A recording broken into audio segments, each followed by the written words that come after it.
10 लक्षण महापर्व प्रसंग के पश्चात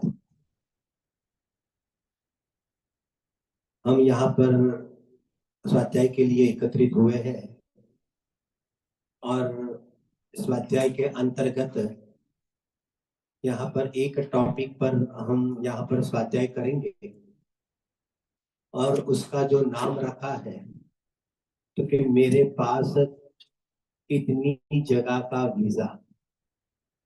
कुछ ऐसा लगे कि ये टॉपिक का इस प्रकार का नाम कैसे सेट किया है, तो ऐसे सोचा कि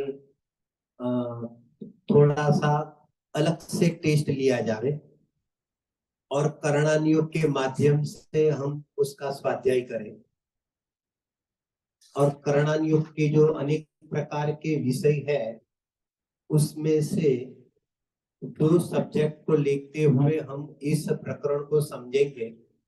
मूल ग्रंथों के आधार से एक टॉपिक बना हुआ है और उसके अंदर हमने ये टॉपिक रखा है कि मेरे पास कितनी कंट्रियों का वीजा। क्योंकि क्या है कि जैसे आपके पास पासपोर्ट तो होता है, लेकिन पासपोर्ट का अर्थ तो यह है कि आप आपकी कंट्री से बाहर जा सकते हैं, लेकिन वीजा का अर्थ तो यह है कि आप अन्य कंट्री में जा सकते हैं। तो आपके पास जो कंट्री का वीजा होगा तो क्योंकि वो वीजा होगा तो ही आप वहां पर जा सकते हो। अगर वीजा नहीं होगा तो भले आपके पास पासपोर्ट हो तो भी यहाँ पर कहते हैं कि अन्य कंट्री में आपको अलाउड नहीं करेंगे। ठीक इसी तरह की जो एक व्यवस्था बनी हुई है, तो यहाँ पर कहते हैं कि चारों गति के अंदर इस प्रकार की व्यवस्था देखी जाती है। कोई भी गति का जीव यहाँ पर ऐसा सोचे कि मैं कोई भी गति के अंदर चला जाऊं, तो कहते हैं कि ऐसा होता नहीं है। जरा थोड़ा एक एक बात समझना, फिर गंभीरता आएगी बाद में आएगी। पहले तो स्वरूप समझे कि कोई भी गति वाला जीव ऐसा समझे कि मैं मन मर्जी मुजब कहीं पर भी चला जाऊं, तो कहते कि ऐसी व्यवस्था यहाँ पर नहीं है। बार तो ऐसी भी व्यवस्था हो सकती है कि कुछ लागवत लगाते हुए आप अन्य कंट्री में भी पहुंच जाओ, तो लेकिन यहाँ पर ऐसी व्यवस्था है कि यहाँ पर किसी की कोई लागवत चलती नहीं है। क्योंकि यहाँ पर कहते हैं कि कौन सी गति में से जीव कौन सी गति में जाता है, उसकी क्या क्या व्यवस्था है, सम्यक दर्शन के पहले क्या व्यवस्था होती है और सम्यक दर्शन के बाद क्या व्यवस्था होती है, पूरा सुनिश्चित एक व्यवस्था किस प्रकार से है, जीव अपना परिणाम का फल किस प्रकार से भोगता है। तो ये सारी बातें हम मेरे पास कितनी कंट्रियों का वीजा, तो वो तो थोड़ा आज थोड़ा प्रोजेक्टर पर कल सेट होगा, तो कल हम देखेंगे वहां पर पूरा प्रोजेक्टर पर एक विषय आएगा। इसके अंदर हम दो प्रकार से उसकी चर्चा करेंगे। एक चर्चा तो ऐसे करेंगे कि उसके अंदर एक गतियों की व्यवस्था देखी जाती है और एक आयु की व्यवस्था देखी जाती है। तो ये तो एक टॉपिक ऊपर अलग से चर्चा करते हैं, इसके साथ ही ये टॉपिक के अंतर्गत ये टॉपिक की चर्चा करेंगे। और फिर कौन सी गति वाला जीव कैसे परिणाम से कहाँ जा सकता है, और वो जो वर्तमान में हमें जो गति प्राप्त हुई है, तो कहते हैं कि उसकी सफलता किस प्रकार से हम समझे। तो क्योंकि ये सब सारी जो चर्चा है वो दूसरे टॉपिक के अंतर्गत उसकी थोड़ी विस्तार से चर्चा आने वाली है। कुल मिलाकर यहाँ पर शॉर्ट में बात करें तो गति और आयु का क्या डिफरेंस है उसकी एक चर्चा करेंगे, और गति आगति की क्या व्यवस्था होती है एक एक उसके ऊपर एक और चर्चा हम करेंगे। ये सारा विषय है वो करणानियोग को स्पर्श करते हुए हम यहाँ पर चलाएंगे। अभी देखना जरा। और थोड़ा सा आज पहला प्रकरण है, लेक्चर है, आपके सामने भी पहली बार मैं आया हूँ और हमारे लिए भी आप नए हैं। तो कहने का तात्पर्य यह है, और ऐसा हो गया है कि पहला ही लेक्चर ऐसा है कि थोड़ा सा उपयुक्त में रखना पड़े, ऐसा है। क्योंकि हिमांशु भाई ने कहा था कि थोड़ा सा इस प्रकार का विषय अपन अलग से लेवे तो थोड़ा सा अच्छा रहेगा। मैं बोला बढ़िया है, इस प्रकार का भी अलग अलग टॉपिक चलना चाहिए, बराबर है। अब देखो, अब सबसे पहले मैं यहाँ पर आपको कुछ प्रश्न पूछूंगा। जरूरी नहीं है कि आप सबको जवाब देना चाहिए, लेकिन आप वो करना जरूर मन में विचार हो, बराबर ना। मेरा सबसे पहला प्रश्न यह है कि गति क्या है और आयु क्या है। ये प्रकरण इसलिए लिया है, वो भी बता देते हैं, क्योंकि अगर जीव को सबसे ज्यादा से ज्यादा अगर कोई चिंता है तो उसको इस भव की चिंता नहीं है। गजब है। अगर जीव को सबसे ज्यादा चिंता है तो मैं अगली पर्याय में कहा जाऊंगा, उसकी चिंता उसको ज्यादा नहीं। एक एज होने आती है तो एक एज के बाद इसको ऐसा ही लगता है कि मैं अगली पर्याय में कहा जन्म धारण करूंगा, अगली पर्याय में मैं कहा उत्पन्न होऊंगा। तो क्या अव्यक्तपन है, भले रोज रोज उसका विचार नहीं करता है, लेकिन अव्यक्तपन है उसका। यहाँ पर कहते हैं कि मन में उसका एक प्रश्न, एक क्वेश्चन पड़ा हुआ रहता है। और सच कहे तो जीव कभी कभी धर्म मार्ग में भी इसलिए लगता है, धर्म मार्ग में इसलिए लगता है कि ये भाव में तो तारा ठीक ठाक है, लेकिन अगले भाव के लिए ठीक ठाक के लिए भी ठीक ठाक परिणाम करना पड़ेगा। और ठीक ठाक परिणाम के लिए मंदिर से बढ़िया कोई उपाय नहीं है। तो क्योंकि उसके लिए क्या करे, तो क्योंकि बस ये थोड़ा सा समागम कर लेवे, स्वाध्याय कर लेवे, पूजा भक्ति जो जो भी कहा है, किसके लिए कहा है? आत्मा की आराधना के लिए कहा है कि गति बदलने के लिए कहा है? आत्मा की आराधना के लिए कहा है कि यहाँ पर देवगति जाने के लिए यहाँ पर ये सब कहा है।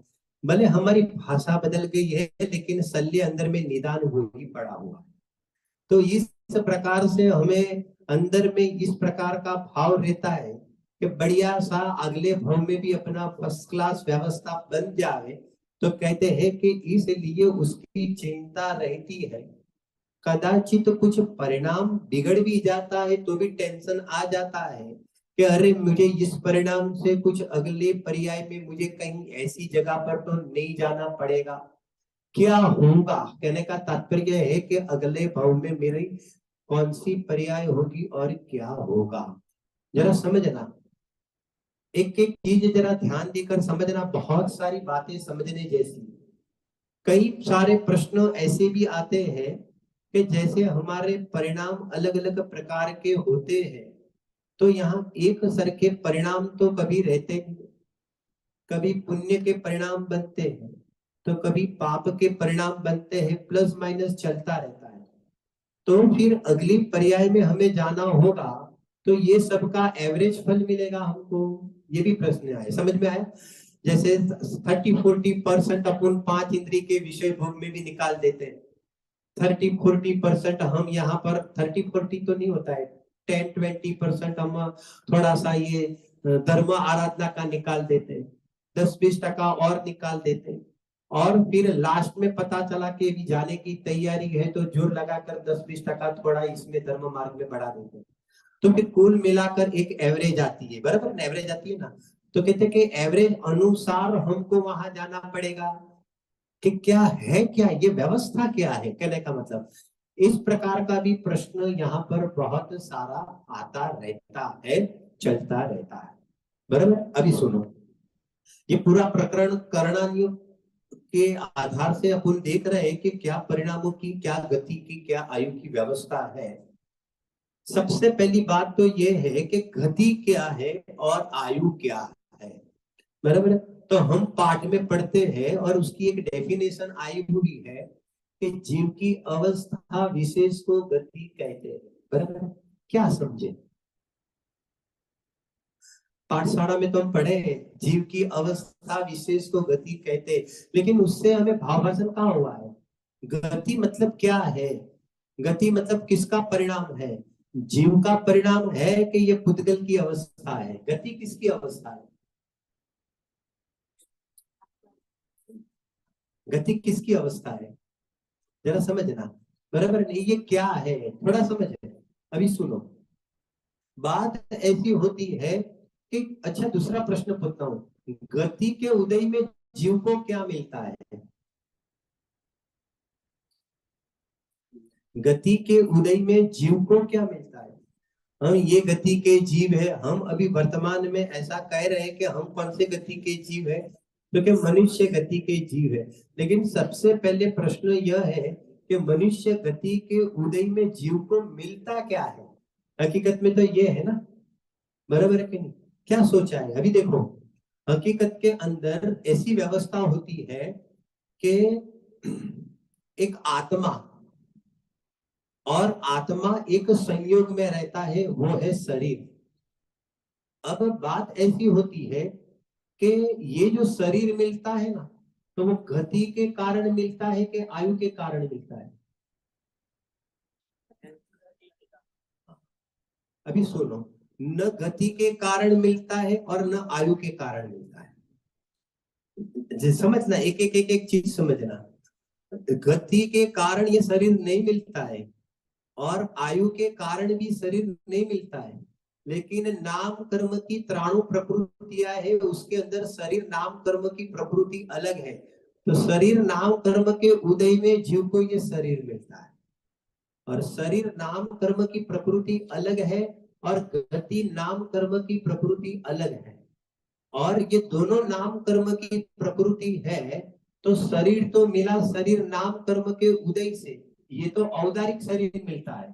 तो ये जो औदारिक शरीर है वो मनुष्य गति नहीं है। हकीकत के अंदर आपका इस मनुष्य शरीर के अंदर रहकर आत्मा का जो बिहेवियर होता है उसको गति कहने में आता है। आत्मा जब ये मनुष्य पर्याय धारण करता है, तो मनुष्य पर्याय के योग्य जो व्यवहार उसका देखा जाता है, तो हकीकत में वो गति है। क्यों? क्योंकि घूमट सार के अंदर आचार्य देव ने इस मनुष्य गति को जीव विपाकी कर्म प्रकृति कहा है। आपने सुना होगा, ये सब चला होगा शायद, बराबर है? तो जीव विपाकी कर्म प्रकृति किसको कहते हैं? जिसका फल जीव को मिले उसको जीव विपाकी प्रकृति कहते हैं। तो ये जिसका फल जीव को मिले, तो अगर यहाँ पर गति नाम कर्म वो जीव विपाकी है, तो उसका फल शरीर को कैसे मिलेगा? उसका फल किसको मिलता है? इसका फल जीव की अवस्था में देखा जाएगा। जब हम भेद विज्ञान करते हैं ना, समय सार ग्रंथादि राज में 148 कर्म की प्रकृति से भेद विज्ञान करा, तो ये 148 कर्म प्रकृति का फल क्या, पहले वो उसका ज्ञान में होवे, भेद विज्ञान होता है। बराबर, ये सब क्रम है, उसकी एक पद्धति होती है। बराबर, अभी सर जरा समझना।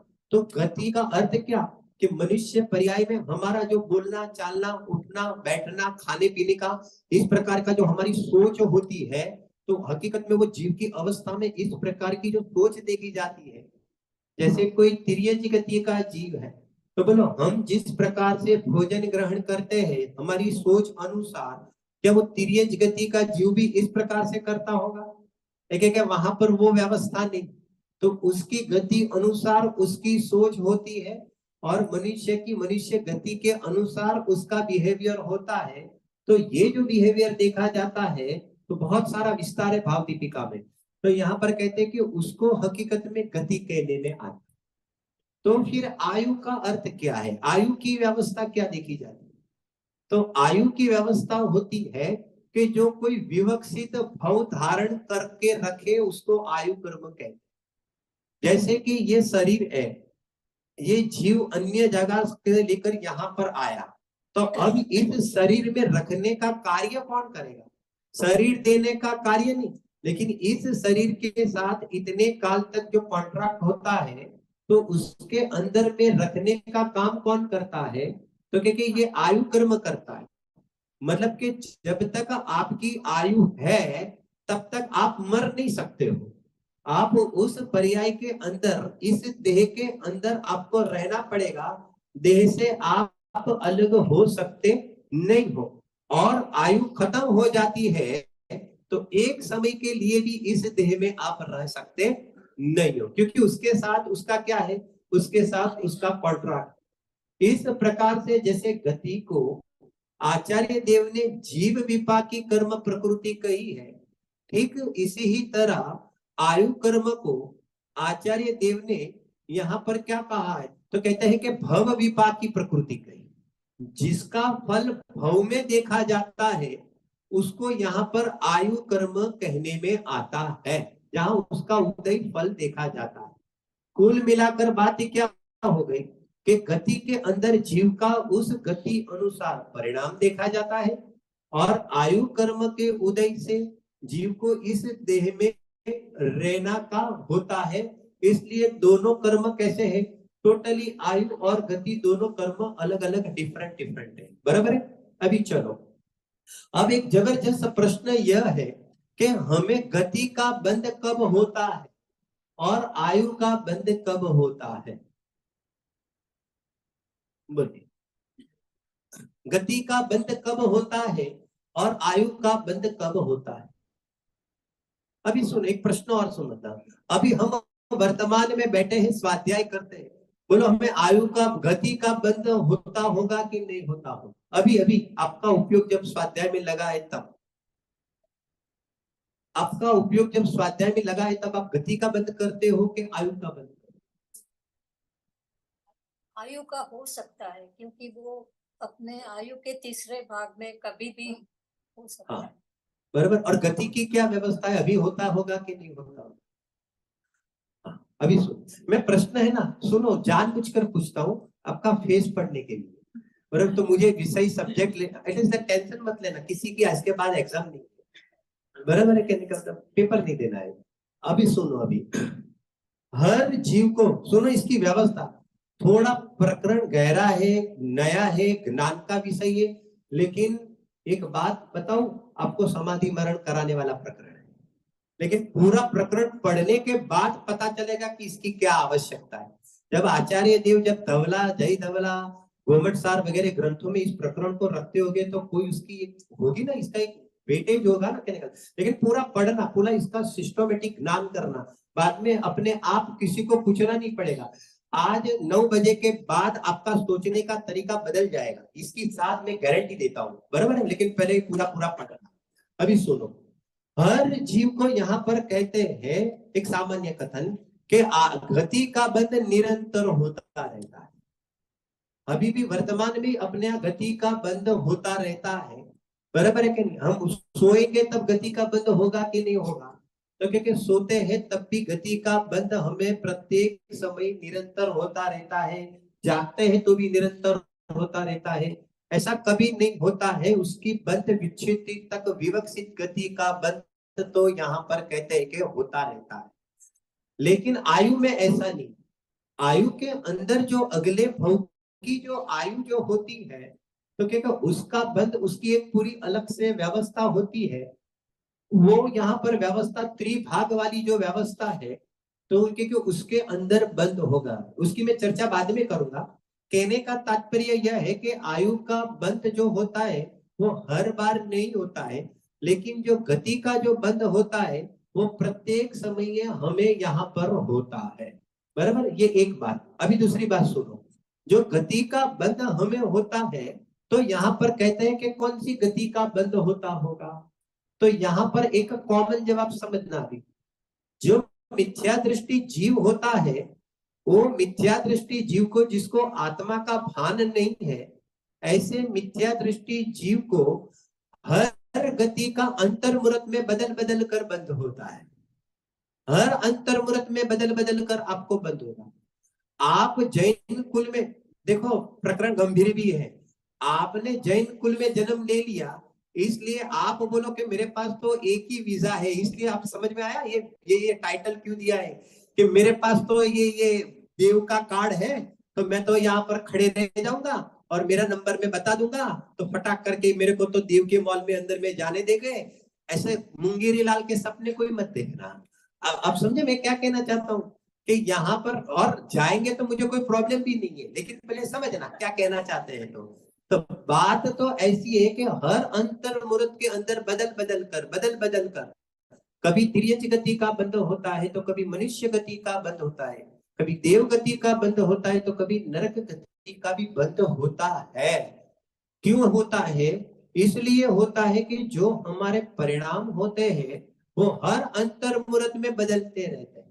तो हर अंतर मूर्त में अगर ये परिणाम बदलते हैं तो उसके अंदर भी तीव्रता से मंदता, मंदता से तीव्रता, तीव्रता से मंदता, तो क्योंकि इस प्रकार से बने रहते हैं, इसलिए यहाँ पर हमारी गति के परिणाम के अनुसार उसका बंध भी अलग अलग से बदलता रहता है।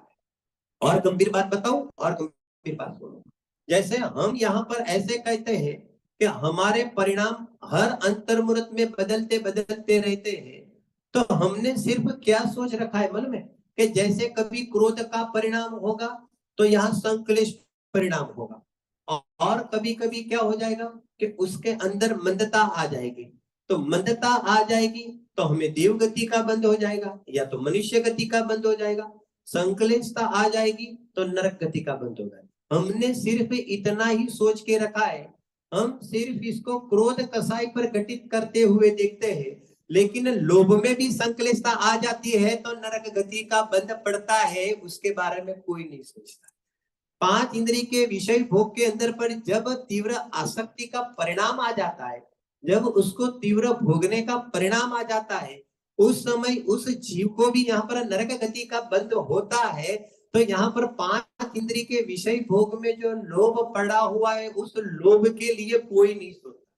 ब्रह्मदत्त चक्रवर्ती को मरने के काल में कुरुमति कुरुमति कुरुमति कुरुमति अपनी स्त्री को यहाँ भोगने का, यहाँ पर कहते हैं कि परिणाम इतना तीव्र आसक्त हो जाता है, उस समय भी उसको ऐसे लोभ के तीव्र कसाई के परिणाम के अंदर उसको यहाँ पर कहते हैं कि यहाँ नरक गति का बंध हो जाता है।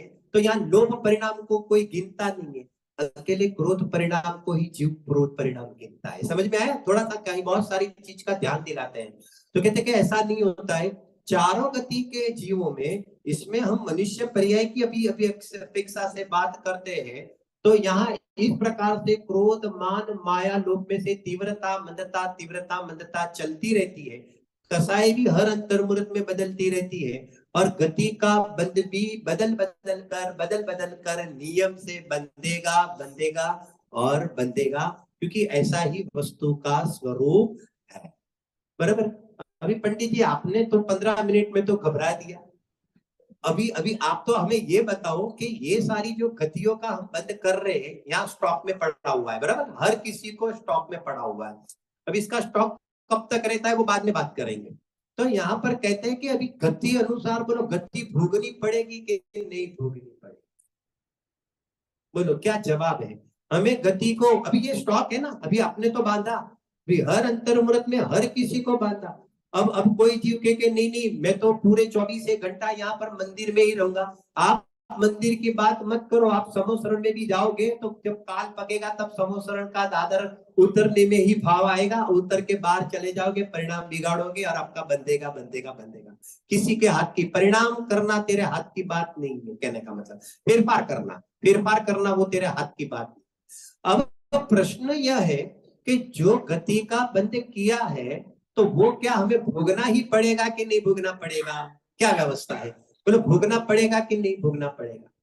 मैं पहले सैद्धांतिक बात करूंगा, बाद में प्रेरणादायक बात करूंगा, बराबर? दो जवाब जिनागम के अंदर उपलब्ध है, कोई जरूरी नहीं है। अब निश्चित हो जाओ, मुदित हो जाओ, खुश हो जाओ, टेंशन लेस हो जाओ। गति आपको भोगना पड़े ऐसा कोई नियम नहीं है, लेकिन आयु भोगना पड़े ये बिल्कुल निश्चित नियम है। ये वापिस कहां से लाया? जरा समझना, आयु और गति का स्वरूप समझो जरा। गति हम बांधते हैं चारों बदल बदल कर, तो उसका यहाँ पर स्टॉक होता है, तो वो आगे जाकर हमें भोगना ही पड़े ऐसा नियम नहीं है। लेकिन एक बार कोई भी आयु का हमें बंध हो गया तो फिर वो भोगना पड़ेगा कि नहीं भोगेगा? देखिए भोगना पड़ेगा और भोगना पड़ेगा, इसके अलावा और कोई चारा नहीं, ये उसकी ऐसी ही व्यवस्था है। एग्जाम्पल, राजा श्रेणिक थे, राजा श्रेणिक, बराबर। तो राजा जो श्रेणिक थे, वो जब पहले गुण स्थान में मिथ्या दृष्टि थे, तब आप मुझे ये बताओ कि 4 गति में से उनको कितनी गति का बंध होता होगा? मनुष्य गति का जीव है, तो मनुष्य गति का जीव है, तो चारों गति का उनको निरंतर बदल बदल कर बंद होता था। अब उन्होंने क्या किया कि यहाँ पर मुनिराज ऊपर जब उपसर्ग करने का परिणाम आया, तो मुनिराज ऊपर उपसर्ग करने का परिणाम के काल में उनको कौन सी गति का बंध हुआ? तो क्या नरक गति का बंध हुआ। नरक गति के साथ उनको नरक आयु का भी बंध हुआ। अब क्या हो गया कि नरक का आयु बंधा है ना, तो नियम है कि वो नरक आयु उनको भोगना ही पड़ेगा। तो अब वो क्या करते थे, तो अब यहां से क्या हो गया उन्होंने, तो क्या यहां से उनको कहां जाना पड़ा? एक नरक में जाना पड़ा। लेकिन अभी जरा सुनो, श्रेणिक राजा ने जब यहाँ पर कहते हैं कि यहाँ पर जब मुनिराज पर उपसर्ग किया, तब उन्होंने नरक गति का तो बंद किया या स्टॉप लिया, जरा बराबर सुनना, और फिर उस समय नरक आयु का भी बंद किया। ये दोनों इकट्ठे हो गए। अब उस ही भाव में श्रेणिक राजा ने क्या किया कि श्रेणिक राजा ने सम्यक दर्शन की प्राप्ति की। अब सम्यक दर्शन की प्राप्ति की, तो उसके बाद बोलो अभी उनको गति का बंध होगा कि नहीं होगा? सम्यक दर्शन हो गए तो अब उनको गति का बंध होगा कि नहीं होगा? तो क्या गति का बंध तो होगा, लेकिन अब कौन सा बंध होगा? अभी मनुष्य गति का जीव है, तो उनको एक देव गति का ही बंध होगा। देखो जीव कहां जाने वाला है? नरक में। गजब हो गया। नरक में जाने वाले मनुष्य गति के जीव को अब सम्यक दर्शन के बाद देव गति का बंध होता है। देखो कैसी कैसी विचित्रता है। अब उनको यहाँ पर कंटिन्यूटी में कौन सा बंधेगा? एक देव गति का बंध होगा, बराबर है। क्योंकि शास्त्रीय भाषा में बात करूं तो नरक गति की बंध विच्छित्ति हो गई, पहले गुण स्थान तक ही उसका बंध होता है, उसके आगे बंध होता नहीं है। तो अब नैणिक राजा सम्यक दृष्टि हो गए चौथे गुण स्थान वर्ती, और चौथे गुण स्थान वर्ती सम्यक दृष्टि श्रेणिक राजा को क्या हो गया कि नरक गति का तो पहले अभी देव गति का बंद करते हैं, लेकिन जाएंगे कहां पर? जो आयु बांधी है, तो कहते हैं कि जाना ही पड़ेगा। देखो प्रकृति का नियम, तीर्थंकर प्रकृति भी बांधते। कौन सी? सर्वोत्कृष्ट पुण्य प्रकृति लेके आए श्रेणिक महाराज, चुन लिया आपके भाई कितनी ये सारी प्रकृति में सर्वोत्कृष्ट कौन सी है? एक तुम कितनी भी सर्वोत्कृष्ट लेके आओ, आयु कहता है कि मेरा राज चलेगा। तुम कितना भी आई कार्ड लेकर आओ, तुम कितनी भी फाइल ले लो, कितने भी पेपर रखो, ये वीजा, कितने भी पेपर रखो, ये रखो, इनकी इन्फ्लुएंस लगाओ, उसकी इन्फ्लुएंस लगाओ, सम्यक दर्शन का भी सर्टिफिकेट रख दिया, तीर्थंकर प्रकृति का भी सर्टिफिकेट फाइल के अंदर रखे, तुम कितनी भी बड़ी फाइल कर दो, आयु कहता है कि मेरा चलेगा। आप समझे कि नहीं? जो बांधा है तो क्या हम तो उस प्रकार से उदय में आएंगे, तो देखिए आएंगे। देखो कितना गंभीर करता है। हम सबको मालूम नहीं है कि कब आयु बंध जाए। सुनो एक और गंभीर बात सुनो, हमें शायद ऐसा पता चल जावे, हमें शायद ऐसा अभी वर्तमान की अपेक्षा से बात करूं कि पता चल जावे कि बीमार हो गए, कैंसर हो गया, बस अभी डॉक्टर कहता है कि अभी 2 दिन में ही देह छूट जाएगा, अनुमान लगाकर हम देख लेते हैं कि बरोबर अभी कुछ भी नहीं बचा है, तो यहाँ आयु अब समाप्त होने वाली है। लेकिन हमें पता नहीं है कि हमारा आयु का बंध हुआ है, बाकी है, क्या है, हमें पता नहीं है। तो हमें पता नहीं है तो हम कैसे मौज में जी रहे हैं, उसका हमें पता नहीं है। समझ में आया क्या कहना चाहते हैं? कितना गंभीर बात है। अब यहाँ पर कहते हैं कि श्रेणिक महाराज को किधर भेज दिया प्रकृति ने कि चलो जाओ नरक में। अब नरक में श्रेणिक राजा गए तो कौन सी गति भोग रहे हैं? नरक गति भोग रहे हैं। कौन सी आयु भोग रहे हैं? नरक आयु भोग रहे हैं, बराबर है। अब मेरा प्रश्न है कि वहां नरक में नारकी वहां पर कौन सी गति का बंद करता है? नरक का नारकी कौन सी गति का बंद करता है? वहां नरक में जाकर अब श्रेणिक राजा मनुष्य नहीं रहे, अब श्रेणिक राजा कौन आ गए? एक एक नरक के नारकी आ गए। तो नरक का नारकी सम्यक दृष्टि जीव, अगर सम्यक दृष्टि जीव है तो एक ही गति का बंद करेगा, मनुष्य गति का बंद करेगा, बराबर है। तो अब मनुष्य गति का वो वहां पर जाकर बंद करते हैं। और यहाँ पर आयु भी कौन सा बांधेंगे, जब बंदी होगी तब, बराबर। तो क्योंकि मनुष्य आयु का बंध करेंगे। अभी श्रेणिक राजा वहां से वापिस किधर आएंगे, अब अगली पर्याय में आएंगे ना, तो वहां पर कभी कहां पर आएंगे कि भाई मनुष्य गति में आए, बराबर है। अभी मेरा प्रश्न यह है कि ये उनका लास्ट भव है, बराबर है कि नहीं, लास्ट भव होगा कि नहीं, श्रेणिक राजा का लास्ट भव होगा। अब मेरा प्रश्न है कि गति का बंद करेंगे कि नहीं करेंगे, करेंगे, गति का बंद करेंगे। अच्छा, गति का बंद करेंगे तो गति भोगने जाएंगे कि नहीं जाएंगे, पॉइंट समझ में आया, प्रकरण थोड़ा समझ में पकड़ में आता है ना, कहने का गति का बंद करेंगे, गति का बंद, क्योंकि अगर वो मनुष्य में वापिस आते हैं तो एक ही गति का बंद करते हैं, सम्यक्त्व सही, देव गति का बंद करते हैं। तो देव गति का बंद करेंगे तो कहां तक बंद करेंगे, अगर देव गति का बंद करते हैं तो यहाँ पर कहते हैं कि गति है ना, तो क्या 8वें गुण स्थान तक यहाँ पर उनको बंद होगा देव गति का, क्योंकि देव गति की जो बंद विच्छुत्ति होती है तो वो 8वें गुण स्थान तक होती है, उसके आगे उसका बंध नहीं होता है। तो 8वें गुण स्थान तक वो देव गति का बंद करेंगे। अच्छा, देव आयु का बंद करेंगे कि नहीं करेंगे, श्रेणिक महाराज यहाँ पर आ गए बाद में, देव आयु का बंद करेंगे कि नहीं, अरे भाई देव आयु का बंद करेंगे तो वापिस जाना पड़ेगा भोगने के लिए, और ऐसा हो नहीं सकता, क्यों, क्योंकि उनका अंतिम शरीर है, उसको कहते हैं चरम शरीर ही है, तो उनको आयु का बंध नहीं होगा। लेकिन गति का बंद हुआ है तो फिर वो स्टॉक कहां पर खाली करेंगे, स्टॉक तो खाली करना पड़ेगा, मुक्ति करनी है ना, तो ये हर परमाणु को यहाँ पर स्टॉक खाली करना पड़ेगा। अब 8वें गुण स्थान के बाद उन परमाणुओं का संक्रमण होगा, और मनुष्य गति के अंदर संक्रमण होते होते कहां पर ये देव गति के परमाणु कहां नष्ट होते हैं मालूम है आपको, 14वें गुण स्थान के द्विचरम समय तक वो परमाणु पड़े रहते हैं, और वो मनुष्य गति के अंदर ट्रांसफर होते हुए खत्म होते हुए यहाँ पर निकल जाए। ये संसार कैसा नष्ट होता है मालूम है। श्रेणिक राजा जब मनुष्य गति में आएंगे ना, जरा सुनना, श्रेणिक राजा जब मनुष्य गति में आएंगे, दूसरा न्याय, करणान्यों का दूसरा न्याय, बोलो उनके परमाणु नरक गति के परमाणु स्टॉक में पड़े होंगे कि नहीं पड़े होंगे, वहां पर तो भोग लिया, अब नरक भोगने का नहीं है, तो नरक गति के परमाणु स्टॉक में पड़े हैं कि नहीं पड़े, सुनो, नरक गति के परमाणु भी स्टॉक में पड़े हैं, तिर्यंज गति के परमाणु भी स्टॉक में पड़े, तीर्थंकर प्रकृति की सत्ता के बगल में बैठे हुए ये नरक गति और तिर्यंज गति के स्टॉक सत्ता में पड़े हुए हैं, लेकिन वो कहां पर नष्ट होते हैं, वो 9वें गुण स्थान में नष्ट होते हैं। तो 9वें गुण स्थान के अंदर कर्म प्रकृति जब आत्मा का अवलंबन लेता है ना जीव, तो आत्मा का अवलंबन में इतनी प्रगाढ़ता मालूम है, बहुत बड़ा स्टॉक कहां से चालू हो जाता है, हकीकत में 9वें गुण स्थान से चालू होता है। ये कर्म नष्ट करने का जो शुरुआत है ना, तो वहां पर इतनी प्रगाढ़ता से विशुद्धि बढ़ जाती है, और सपक श्रेणी के आरोहण वाले को ये नष्ट होता है।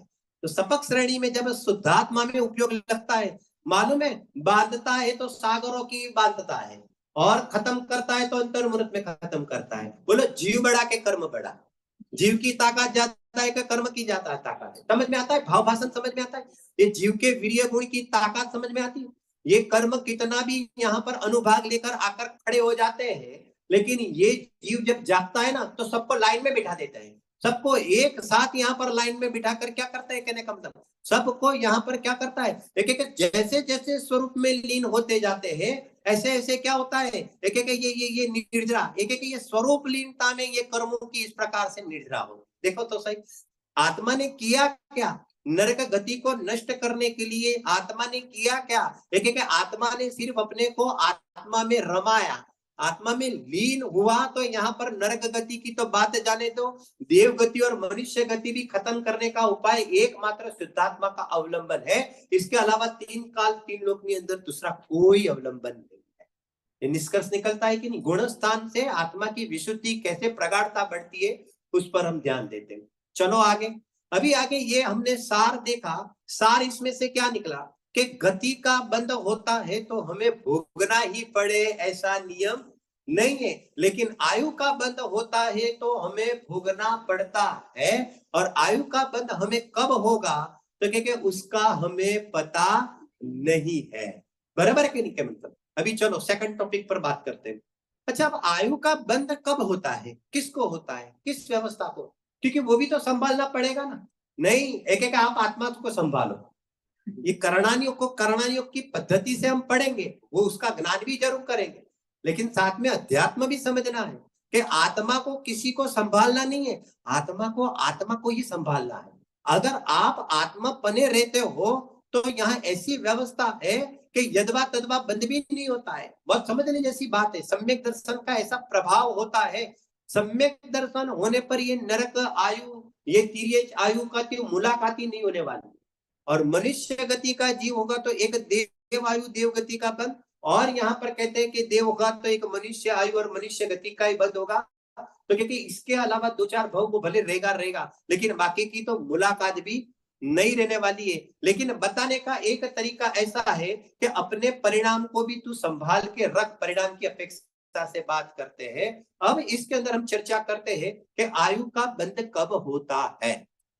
बराबर है। अभी सुनो, हम सबको मालूम है, ये हमने सुना भी होगा कि आयु का बंद त्रिभाग में होता है। बराबर है।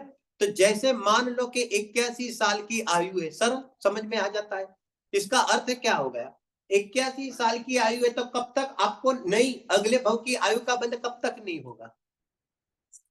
इसका 3 भाग करेंगे तो कैसे होगा? बराबर है। तो 54 साल 54, बराबर है कि नहीं? तो 54 साल तक यहाँ पर किसी को भी अगले पर्याय की आयु का बंद है। और आप अमेरिका वाले तो मुदित हो जाओ, सब 75 के ऊपर ही खेल रहे हैं, है कि नहीं? कहने मैं तो देखता हूँ हर जगह पर 75, 80, 85, 90, 93, 94, 96 नॉट आउट, सब फर्स्ट क्लास जी रहे हैं। बराबर। मतलब आप लोग तो सब मुदित हो जाओ कि आपके पास जब तत्व ज्ञान आया, पहले भले जो भी कुछ किया, लेकिन जब किया कुछ भी, तब तक आयु का बंद नहीं हुआ। बराबर ना? आप लोग बहुत मतलब नसीबदार हो इस मामले में कि जब कुछ किया, धर्म बुद्धि नहीं थी, तब तक आपको आयु का भी बंद नहीं हुआ। और जैसे ही आयु बंद का काल पक गया तो धर्म बुद्धि हो गई, तो आप तो बच ही गए, है कि नहीं? टेंशन लेस होने की बात है कि नहीं? कहने का है। सुनो, ये फैक्ट है, ये मैं थोड़ी मेरी शैली इस प्रकार से है, लेकिन ये धर्म क्या बताता है आप समझो। कहने का मतलब आप मुदित तो हो जाओ कि 54 साल तक तो आपको कोई भी आयु का बंद हुआ नहीं है। और भी बढ़िया बढ़िया बात सुनना इसमें, 81 साल की अगर आपकी इस पर्याय में, इस भाव में 81 साल की आपकी आयु है, तो 54 साल तक तो आपका नंबर नहीं लगा नई आयु का बंद का। बराबर है कि नहीं? इसके बाद कितना साल बचा? 27। तो 27 साल और प्रथम अंतर मुहूर्त पर पहला अपकर्ष काल आता है आयु बंद का। बराबर है। आयु बंद कितनी बार होता है? आयु बंद कितनी बार होता है? सुनो, 8 बार चांस मिलता है, इसको 8 अपकर्ष काल कहते हैं। बराबर। आयु जो बंद होता है, बंदती तो एक ही है। जो एक बार जो आयु का बंद हुआ, मान लो कि आपको देव आयु का बंद हुआ, तो अब दोबारा भी देव आयु का ही बंद होगा, तीसरी बार भी बंद होगा आयु का तो देव आयु का ही बंद होगा, और बदलने वाली नहीं है। लेकिन ऐसे कितनी बार होता है? ऐसे 8 बार किसी भी जीव को आयु का बंद हो सकता है, और एक बार भी हो सकता है। और सुनो, 8 बार में भी नई बंदी ऐसा भी हो सकता है। अभी महत्व की बात सुनो, 8 बार में भी अगर आपकी आयु का बंद नहीं होता है, तो जब एंड मोमेंट होगा, बराबर, तो एंड मोमेंट पर आपकी आयु का बंद होगा। कैसे? वो पहले हम समझते हैं, जरा उपयोग थोड़ा सूक्ष्म करना। कि जैसे हमने देखा कि 81 साल की आयु वाले को 54 साल तक तो बंदी नहीं, तो 27 साल बाकी है, तब यहाँ पर पहला अपकर्ष काल आया कि किसी जीव को अगली देव पर्याय की आयु का बंद हुआ। हम देव ही गिनते हैं अभी समझने के लिए। अभी उसमें भी नहीं बंदी तो क्या हुआ? तो अब वापिस क्या करो? तो 18 साल तक आपको वापिस यहाँ पर कहते हैं कि कोई आयु का बंद नहीं होगा। बराबर है कहना? तो 18 साल के लिए आपकी क्या हो गई? वापिस छुट्टी। बराबर है कहने का मतलब? अब बाकी के कितने साल बचे? 9 साल। तो वो जिंदगी के 81 साल में से 9 साल बात करो, तब प्रथम अंतर मुहूर्त के अंदर वापिस आपका दूसरा अपकर्ष काल आएगा। अभी उसमें भी आयु का बंद नहीं हुआ तो वापिस अभी कितना निकाल दो? 6 साल। तो 6 साल निकाल दिया, तो यहाँ 81 में से 3 साल बात करो, तब वापिस तीसरा अपकर्ष काल आएगा। उस समय आपकी आयु का बंद होगा। इसके बाद भी वहां पर नहीं बंदी तो 2 साल और निकाल दो, 1 साल बचा है। मतलब दादाजी कितने साल के हुए? अरे दादाजी कितने साल के हुए? एक एक 80 साल के हुए दादाजी। तो उस समय यहाँ पर दादाजी को क्या हो सकता है? एक एक यहाँ पर चौथे अपकर्ष काल के अंदर आयु का बंध हो सकता है। अभी दादाजी वहां पर भी बचे, अभी दादाजी वहां पर बचे तो अभी दादाजी के पास कितना काल है? 1 साल। इसमें से क्या हो गया? 8 महीना और निकाल दो। अभी दादाजी अभी कितने महीने जीने वाले हैं? 4। दादाजी को मालूम नहीं है, प्रकृति को मालूम है कि दादाजी के पास अभी कितने महीने हैं? 4 महीने। बढ़िया। तो एक अभी 4 महीना बाकी है, तब 5वां अपकर्ष काल आएगा दादाजी का। उस समय उनको आयु का बंध हो सकता है। अब 4 महीने के अंदर भी 120 दिन होता है, तो 120 दिन के अंदर भी क्या करो, 80 दिन निकल गया, तो दादाजी के पास अभी कितने दिन बचे? 40 दिन। तो 40 दिन के अंदर ये 6वां अपकर्ष काल आया। अभी दादाजी 40 दिन में भी आयु बंद नहीं करते। बराबर। दादाजी मस्त है, हाँ, दादाजी बीमार नहीं है, टेंशन मत लेना। दादाजी को कोई टेंशन नहीं है, दादाजी बढ़िया सा खा रहे, दादाजी बढ़िया सा पी रहे, बराबर ना, कितना भी वो होवे, लड्डू बड्डू सब पच रहा है, दादाजी को मजे में है, दादाजी मजे में है। अब दादाजी के पास 40 दिन है, तो 40 दिन के अंदर भी यहाँ पर क्या हो गया, उसका भी 3 भाग करो तो क्या हो गया, तो बड़ा 13 2 26, समझने के लिए 27 दिन क्या हो गया, दादाजी का निकल गया। तभी कितना दिन बचा दादाजी के लिए? एक एक 13 दिन बचा। तो उस समय यहाँ पर क्या हुआ कि दादाजी 13 दिन पहले अभी क्या कर रहे हैं कि जहाँ बपोर थी, दोपहर दोपहर बराबर, और चा की चुस्की ले रहे, साथ में पॉपकॉर्न खा रहा है बराबर, और मजा ले रहे दोपहर को, तो वो 3:30 पर दादाजी को टपक करके आयु का बंद। फिर भी दादाजी बच गए, तो फिर भी दादाजी भले बच जावे, लेकिन 81 को क्रॉस नहीं करेगा। भले आयु, भले सुनो, डॉक्टर सारा रिपोर्ट बोलेंगे नॉर्मल है, डॉक्टर कहेंगे उनको अब भी कोई रोग नहीं है, दादाजी को अगले दिन ऐसा हलवा खाने का भी मन हो जाता है। दादाजी को अनेक प्रकार शादी होती है, तो दादाजी थोड़ा पगड़ी बगड़ी पहनकर भी, आप समझ गए कहने का मतलब, वो कोई भी अभी अभी शौक पूरे नहीं है। दादाजी के 81 साल में भी अभी भी बहुत जीना है, दादाजी को बहुत जीना है, लेकिन प्रकृति कहती है दादाजी को भले कितना ही जीना हो, दादाजी के पास अब एक ही दिन बचा है। दादाजी के पास भले एक ही दिन बचा हो, लेकिन दादाजी तो बस ऐसे ऐसे मगन में रह रहे हैं, मगन में रह रहे, और भी यहाँ पर आयु का बंध नहीं हुआ। तो उस अंत समय में जब 81वीं साल 81 ईयर्स यहाँ खत्म होने वाली होगी, तब यहाँ पर इसको शास्त्रीय भाषा में कहते हैं असंक्षेपता आधा काल, मतलब कि आवली का संख्यात्वा भाग, आपका पलकार होता है ना ऐसा, उसका भी संख्यात्वा भाग कर लो। उस समय यहाँ पर कहते हैं कि दादाजी को तो पता नहीं, लेकिन उस समय आयु का बंध होगा, होगा और होगा, और ऐसे करते हैं ना, तो दादाजी यहाँ से समाप्त करके अन्य गति में चले जाए। क्या बताता है ये प्रकरण, क्या सिखाता है? कितना गंभीर प्रकरण, क्या बताता है? कब आयु का बंद हो जावे हमें पता ही नहीं। मालूम है, हर क्षण आयु बंद की जो व्यवस्था है हमें संलेखना लेने के लिए लालायत करती है। आप अभ्यास में लग जाओ, आप अभ्यास में लग जाओ, कभी आयु का बंद हो जाओ, आपको पता नहीं। दूसरी एक बात बताऊं, सुनो, अरे हमें रुचि नहीं हो रही है, हमारी रुचि कम हो रही है, हमारा मन नहीं लगता है। अरे भले जिंदगी के 70 साल निकल गए, अब भी जाग जाओ। हो सकता है आपका आयु का बंधन नहीं हुआ हो, तो भी आप बढ़िया सा 11 साल के लिए आप आपकी जिंदगी के लिए निकाल दिया है, लेकिन क्या करें, मन नहीं लगता है। बुद्धि पूर्वक भले बिना मन आप समागम में रहो, बिना मन आप देव शास्त्र गुरु के समागम में रहो, थोड़ा कम जब पता चले, थोड़ा ज्यादा पता चले, लेकिन वितरागी देव शास्त्र गुरु जगत के ऐसे उत्कृष्ट द्रव्य है कि उसके सानिध्य के अंदर यहाँ पर जीव के परिणाम भीग जाते हैं। अरे जीव के परिणाम भीग जाते हैं, ऐसे भीग जाते हैं, यहाँ पर कहते हैं कि कोई एक तत्व की बात चल जाती है। अगर एक तत्व की बात चल जाती है और उसी समय दादाजी की रुचि का काल पक जाता है, और दादाजी की रुचि का काल पक जाता है, तो वहां पर भेद विज्ञान करते हुए वही दादाजी जिन्होंने पूरी जिंदगी यहाँ पर धर्म नहीं किया है, वही दादाजी यहाँ पर कहते हैं कि वो अंत समय पर भी अंतर्मुहूर्त में सम्यक दर्शन की प्राप्ति कर लेते हैं। तो अगर अंतर्मुहूर्त में सम्यक दर्शन की प्राप्ति कर लेते हैं, तो यहाँ आयु बंधेगी, तो नियम से देव गति और देव आयु ही बंधेगी, तो दादाजी फटाक करके यहाँ पर स्वर्ग में देव हो जाए। प्रकृति कितनी मतलब आप उदार है, आप समझे, पूरी जिंदगी दादाजी ने फिर वो किया ना, क्या किया, बस मजा की, बच्चे लोगों को बड़ा करने में ध्यान दिया, परिग्रह इकट्ठा करने में ध्यान दिया, बराबर है कि नहीं? जिंदगी ऐसे जिए जैसे बस अभी ये आखिरी भव है, इस प्रकार से जीना किया। कुछ भी भले दादाजी ने किया ना हो, लेकिन कहते हैं कि अंत समय में भी जीव चेत जाता है। एक बार आत्मा की लगनी लग जाता है, एक बार आत्मा का रस बढ़ जाता है, तो यहाँ पर कहते हैं कि भले कितने भी यहाँ पर गतियां इकट्ठी क्यों ना हो, उससे कोई फर्क नहीं पड़ता है, लेकिन यहाँ आत्मा की रुचि हो गई तो यहाँ पर कहते हैं कि देवायु का बंद करके स्वर्ग में तो चले गए, न केवल स्वर्ग में चले गए, अंतर्मुहूर्त में पर्याप्ति पूरी होकर समोसरण में चले गए।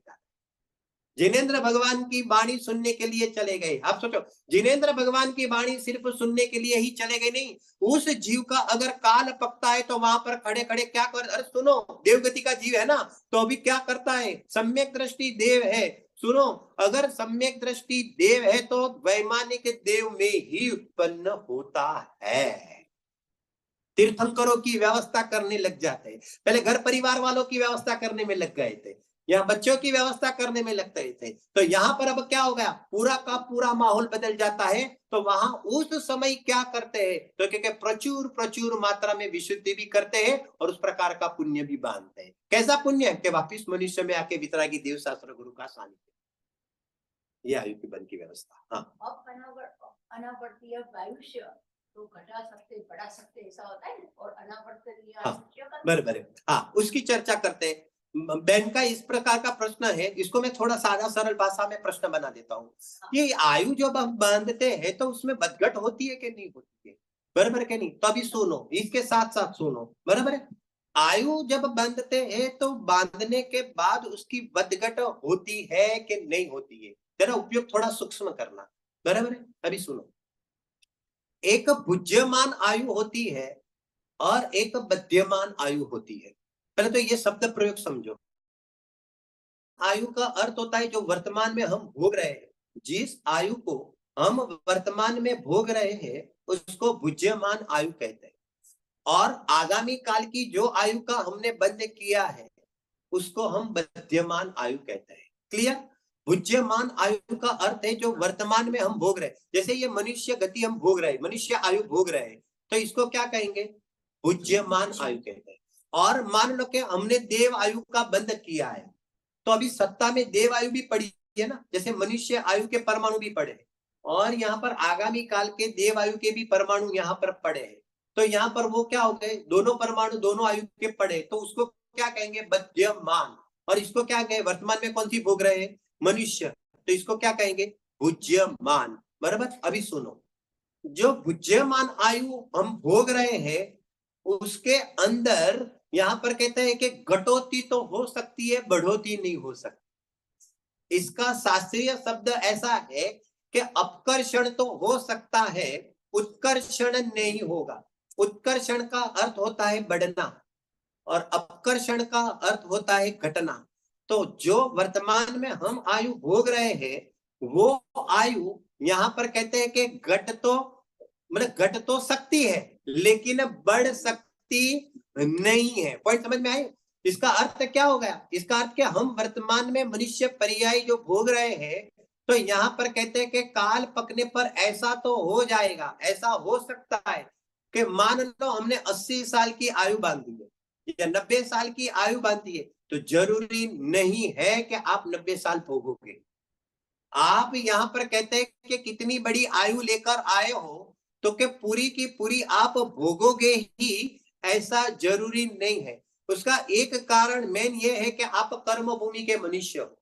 कर्म भूमि का जो मनुष्य और तिर्यंच गति का जो जीव होता है, तो कहते हैं कि वो यहाँ पर कहते हैं कि वो कदली घात करते हुए, दूसरे शब्दों में अकाल मृत्यु के रूप में भी वो उसका मरण हो सकता है, उसकी आयु का क्या हो जाता है, घात हो जाता है। कदली का अर्थ होता है जो केड़ होता है ना, केड़ा, केड़ा अपने केड़ा कहिए, इसके जो पान होते हैं उसको कहते हैं कदली। तो वो कदली का जो केला का जो झाड़ होता है ना, वो इतना सॉफ्ट होता है तो थोड़ा सा लगने पर कट जाता है, इसलिए उसका नाम है कदली घात।